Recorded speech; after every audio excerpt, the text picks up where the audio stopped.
Es un placer estar aquí con ustedes el día de hoy. Este es mi conflicto de interés y el orden del contenido de la charla va a ser, les voy a hablar brevemente la historia de la endoscopia bariátrica y de la gastroplastia endoscópica, cómo es la técnica, cómo es el mecanismo de acción, y el cuerpo, digamos, de la charla es la durabilidad a corto, a largo plazo, las complicaciones y unas conclusiones. Y este fue mi cerebro cuando me dijeron que iba a dar esta charla. Tengo que confesarles que sentí un poco de miedo, un poco de terror, un poco de emoción, un poco de todo. Y mi sistema digestivo también se emocionó mucho porque es un reto para mí estar el día de hoy hablando con ustedes de endoscopia bariátrica. Y yo creo que el tratamiento endoscópico de la obesidad no es una competencia directa de la cirugía bariátrica, es una opción, es un complemento. Los pacientes, los candidatos ideales son diferentes, a mi parecer. Los mecanismos de acción, la técnica, los procedimientos, los alcances, los resultados y las complicaciones. Entonces les traje un mensaje de paz. En los últimos 20 años empezó, digamos, la endoscopia bariátrica a tomar más fuerza, sobre todo con nuestro tratamiento madre, nuestra terapia madre, que es el balón gástrico, y la primera gastroplastia endoscópica se hizo en la Universidad de Harvard hace 10 años por el doctor Christopher Thompson, un poquito más de 10 años. Y a partir de allí, pues, ha ocurrido una evolución natural del procedimiento y se han ido incorporando otros procedimientos, como lo nombró el doctor. Y este es un paciente que si les llega a la consulta probablemente no lo van a querer operar. Tiene una laparotomía, tiene una malla, tiene un abdomen hostil, tiene una pared abdominal intervenida, pero también tiene una ventración gigante y está obeso. Entonces a este paciente si le ofrecemos, digamos, medicamentos antiobesidad potentes, asociados o no a terapia endoscópica, le puede ir bien. Y este es un video animado de cómo funciona el sistema que se acopla a un endoscopio, que puede ser un endoscopio normal o puede ser un endoscopio terapéutico de doble canal. El único sistema que está al lado se llama Overstitch, que ahorita lo representa la casa Boston Scientific, y básicamente esto se acopla por afuera, es un dispositivo que se acopla al endoscopio, y lo que va a hacer es, se va a montar una sutura en un portaagujas, se precarga, y básicamente lo que se hace es, digamos, pasar una aguja curva de un lado a otro y como enhebrar e ir haciendo puntos, ¿ok? O digamos unos puntos que uno quiere que sean transmurales, que sean de espesor completo para que la durabilidad sea mayor.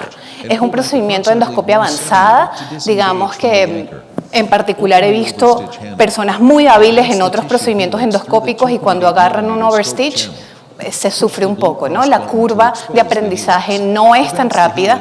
Entonces, bueno, básicamente en esta parte vemos como con un destornillador que es como un grasper, vamos a agarrar el tejido y la idea es traer el tejido y meterlo entre estas dos torres que ustedes ven acá. Esta es la torre mayor y esta es la torre menor. Entonces ahí se mete el tejido, la idea es que esto es una aposición serosa con serosa y vamos a ir invaginando el cuerpo gástrico.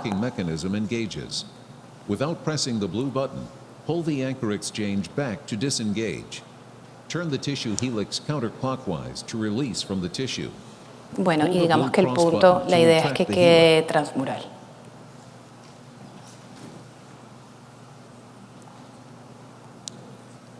Esta es una gastroplastia endoscópica que hice con el doctor Jesús Rodríguez. Se las voy a mostrar rápidamente. Las suturas deben de ser entonces espesor completo. Se empieza desde la pared anterior a la pared posterior. Básicamente lo que queremos hacer es invaginar la curvatura mayor y queremos producir mucha fibrosis, digamos, para que los resultados sean más duraderos. Se empieza de distal a proximal, no se toca el antro, se empieza a 1 centímetro de la incisura angularis y se llega hasta el fundus distal o a la unión fundocorporal. El fundus queda libre.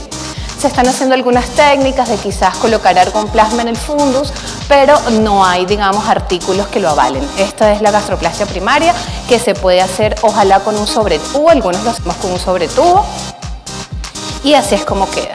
se disminuye la capacidad, digamos, en aproximadamente 70%. Y queda un pouch, o digamos el fundus funciona como un pouch. Esta es la técnica, digamos, original. Este es el patrón de sutura. Entonces, como ven acá, son unas U's que se van haciendo. Se empieza desde la pared anterior hasta la pared posterior.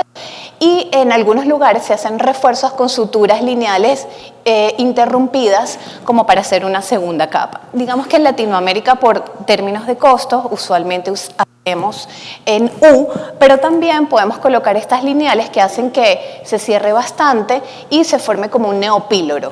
La idea es que, digamos, la restricción del lumen sea bastante considerable.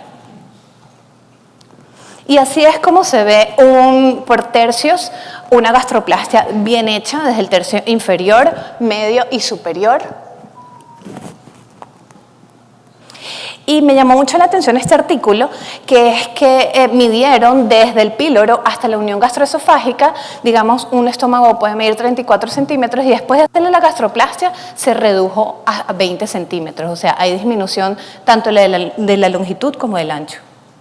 Y esto es un control radiológico, así vemos cómo se ve, digamos, la estrechez luminal, vemos que el fundus se dilata, como ven, es diferente al sleeve. ¿Y cómo funciona la gastroplastia endoscópica? Básicamente el mecanismo de acción es restrictivo y lo que queremos es que haya mal vaciamiento gástrico. Este fue un estudio que se publicó en Gut el año pasado que habla en el incremento en el vaciamiento gástrico en gastroplastia. Entonces, el vaciamiento gástrico normal es aproximadamente entre 80 y 90 minutos. Esto se midió con prueba de aliento y después de 3 meses una gastroplastia se aumenta más de 1 hora hasta 150 minutos. Mientras mayor es el vaciamiento gástrico, mientras más se prolonga el vaciamiento gástrico, digamos que el paciente puede perder más peso.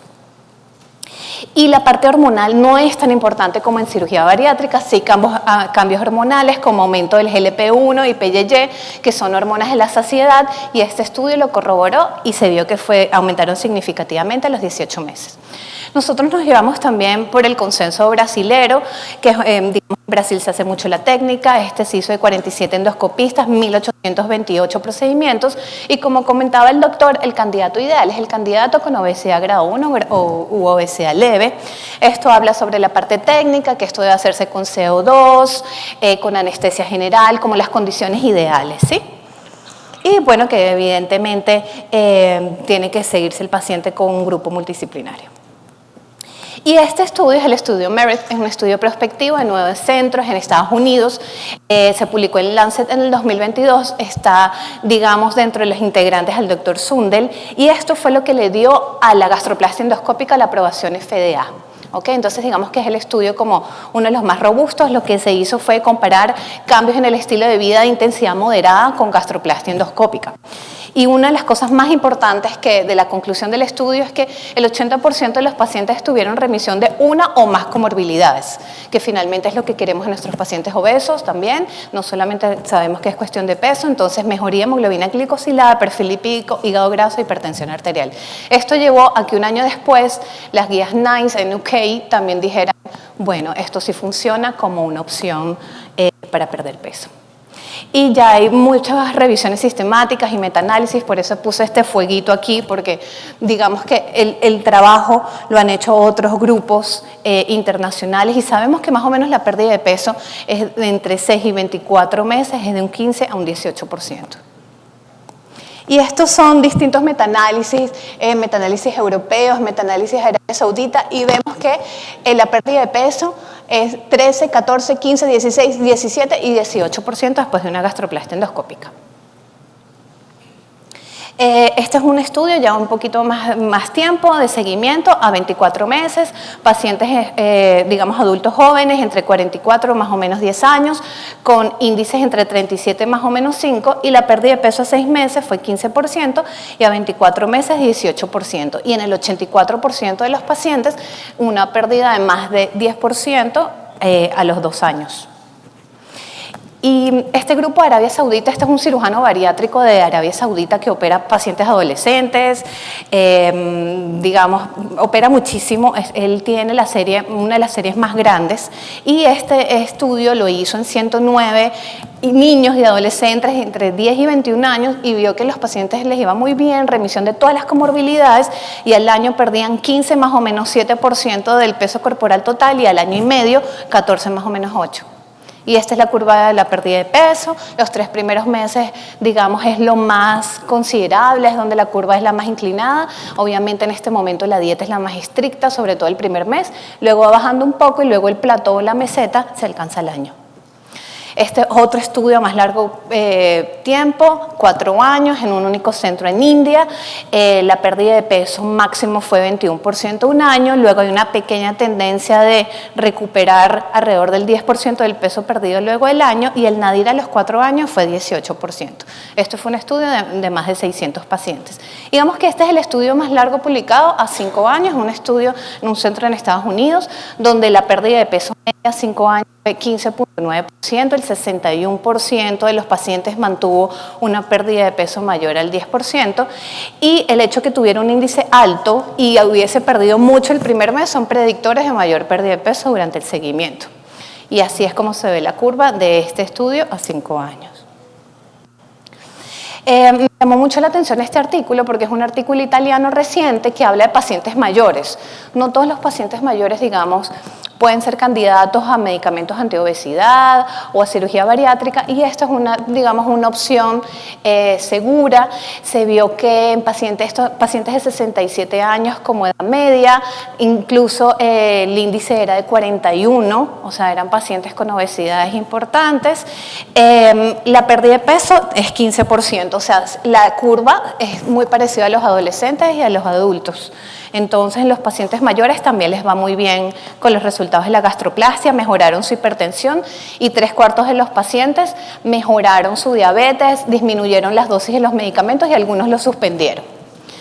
Y esta imagen me la dio el doctor Manuel Galbao, que digamos es el pionero mundial de la gastroplastia endoscópica con el doctor Thompson, quienes inventaron la técnica, y esta es la imagen laparoscópica de una gastroplastia bien hecha, donde vemos que la sutura de polipropileno 2.0 está allí, está transmural, hay una posición serosa con serosa.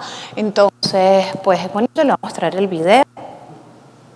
Eso es lo que queremos lograr, que haya una sutura de espesor completo.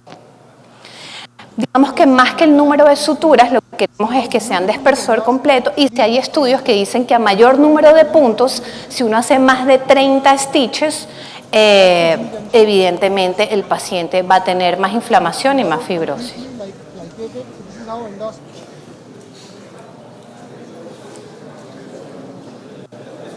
Y esto, digamos, es lo que no queremos que ocurra, que es la dehiscencia de la sutura. O sea, esto puede ocurrir, sabemos que existe, no es un método perfecto, tenemos que tener, digamos, expectativas realistas, ¿ok?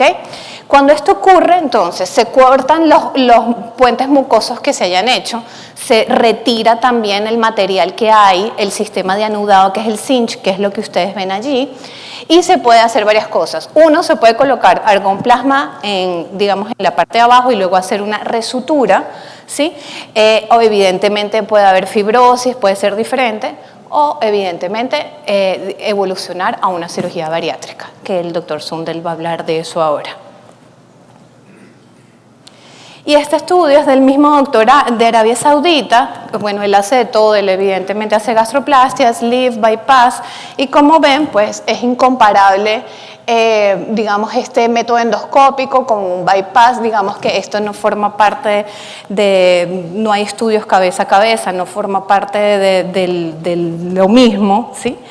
Pero lo que les quería mostrar con este estudio es que de esos pacientes que van a gastroplastia endoscópica, que él hizo 1000, 8 pacientes los convirtió a sleeve y 5 les volvió a hacer una resutura, o sea, tampoco fue algo tan frecuente.